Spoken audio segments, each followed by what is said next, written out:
Hello, this is Jackie Moore, and our final recorded lecture will be on the unintended consequences of emerging technology.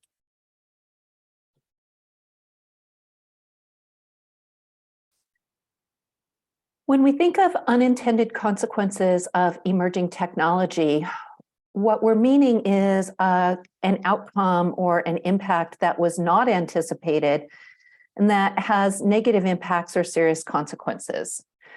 And the fact is that despite the potential that new technology can offer to business and society, it also can potentially damage individuals, society, and the environment. And I'm sure you can think of many examples on your own, but what we see here are just a few examples that we're seeing in the news today.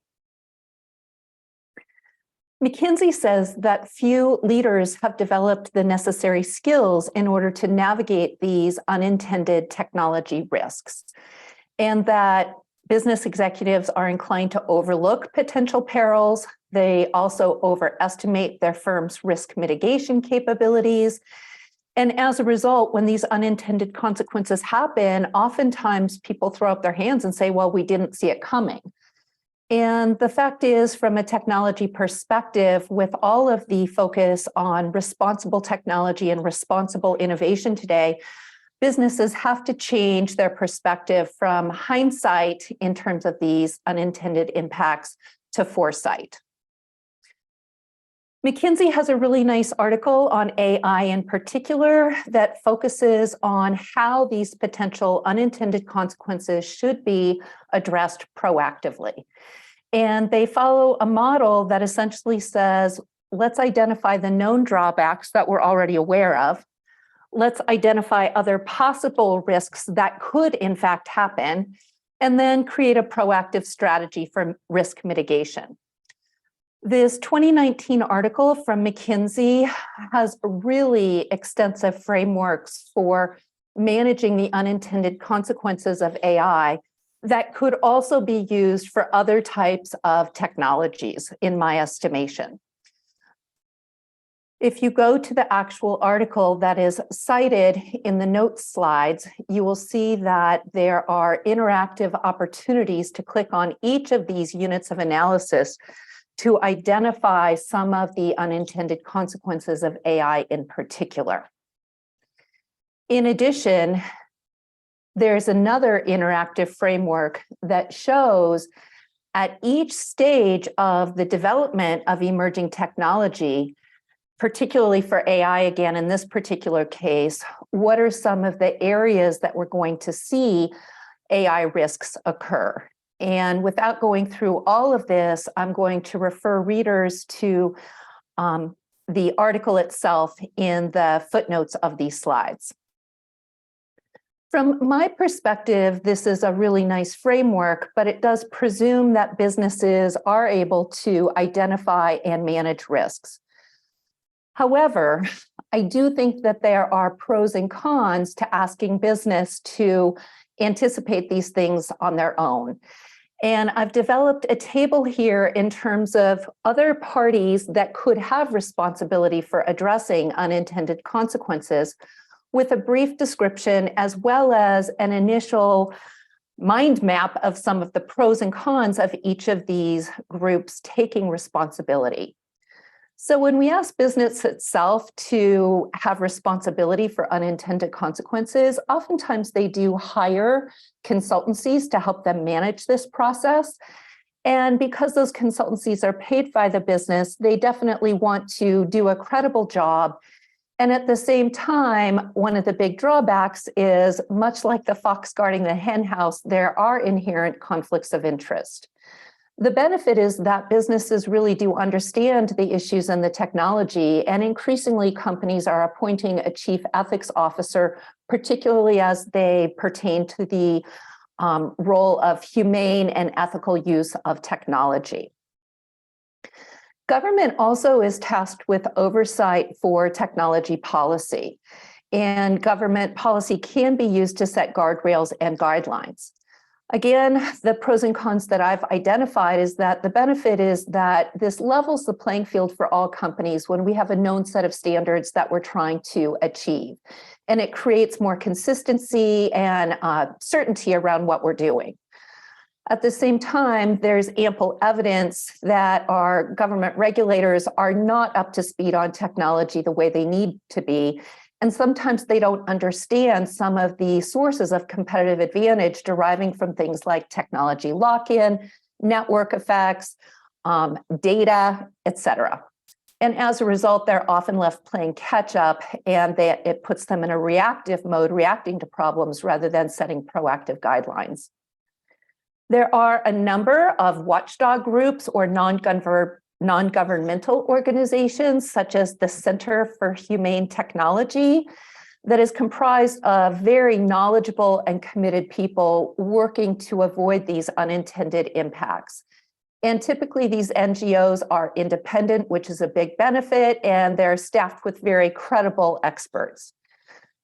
On the flip side, we've seen over time many industries form these watchdog groups, and they masquerade as independent watchdog groups, but in fact, they're front groups that are staffed and funded by the businesses themselves.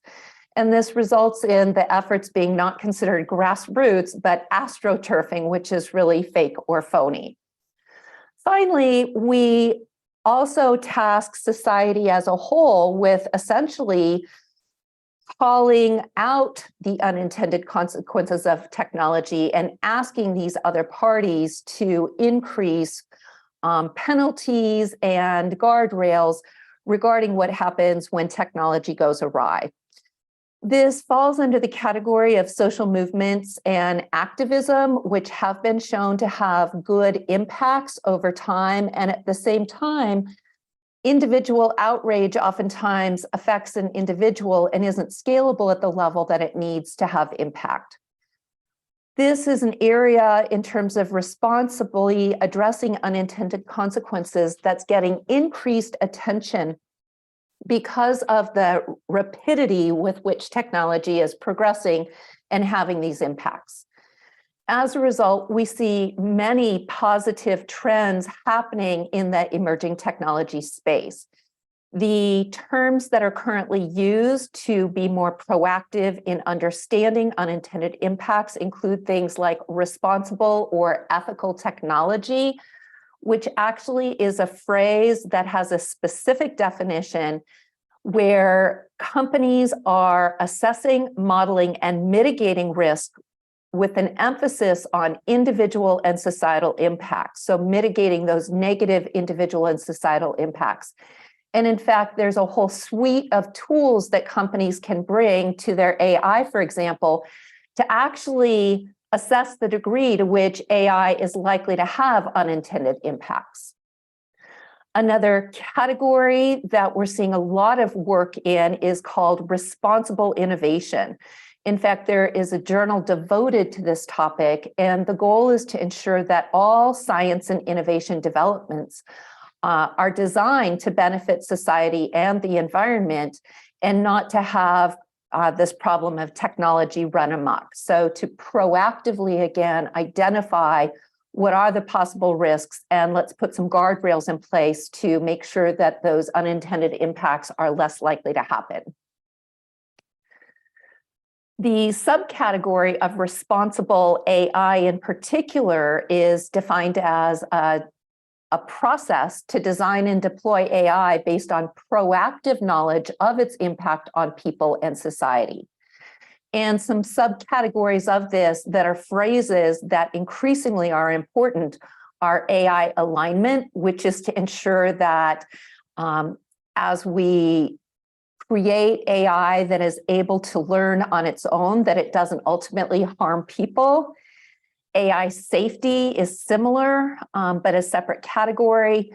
And explainable AI is increasingly being used in business, again, to essentially mean the similar definition as responsible tech, which is using technology tools and processes to ensure that the AI output is valid, reliable, and fair, and doesn't discriminate or have bias, for example. We see these trends in emerging technology being complemented with similar trends in the area of what's known as responsible leadership and responsible marketing. And if you want readings on either of these areas, I have a number of resources that I'd be happy to share. More generally, here's a sampling of resources that can be used right now to delve into these emerging areas to ensure that technology is used for social and environmental benefit. This is just a quick overview of this very important domain. There are lots of readings that are available from both consultancies and business magazines like MIT Sloan Management Review. And I encourage all emerging leaders to be skilled up on the importance of having proactive processes in place for firms to ensure that they mitigate and proactively plan for these unintended consequences, which are inevitable. Thank you.